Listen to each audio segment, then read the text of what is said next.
All right, guys. So this is another question to verify the shortcut rule or the shortcut method to chain rule. So we have an expression like this. It says to find the derivative of y equals 1 minus square root of 1 minus 2x raised to the power 3. You can see that there's a square root, covering everything here. There is a square root. So what this thing means is that, before you can use chain rule, first of all, the expression you want to differentiate must have a power.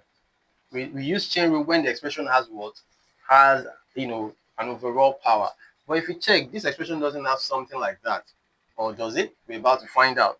Okay, unlike the first one that we did that has, a power. This one doesn't actually show any power. But what we know from the law of indices that whenever you have square root of anything like this, like let's square root of 4, for example, what it means is 4 raised to the power 1 all over 2. All right, that's actually what it means. 4 raised to the power 1 over 2.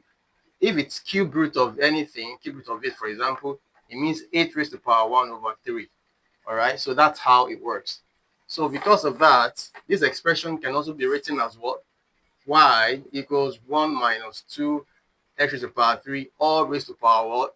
1 all over 2. All right, because of the square root here.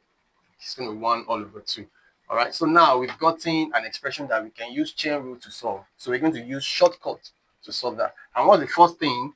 Of course, write that dy dx is going to be equal to, the first thing you do according to the rule is to write the power.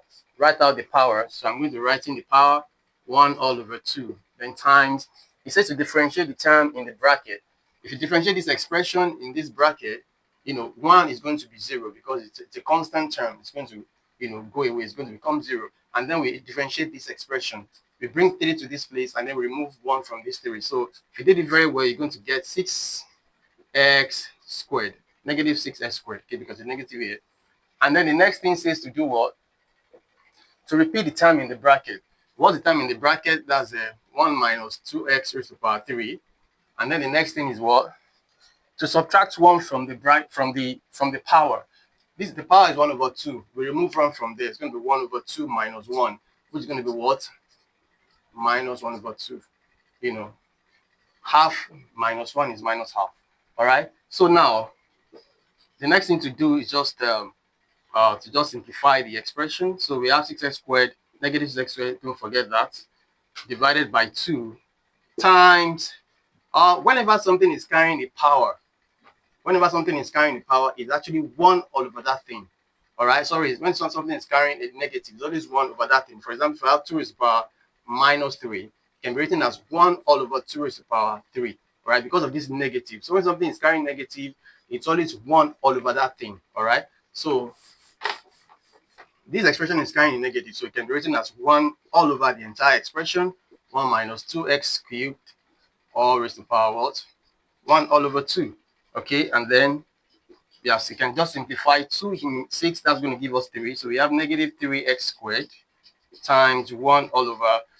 When anything is carrying 1 over 2 as a power, it means the square root of that thing. Okay, so I could just write this as square root of 1 minus 2x raised to the power 3. Okay, so that's just that. And then we just bring everything together. So we have 3x squared all over square root of 1 minus 2x raised to the power 3. All right, and that is the answer. Of course, the y dx is equal to that. Okay, so follow for more questions.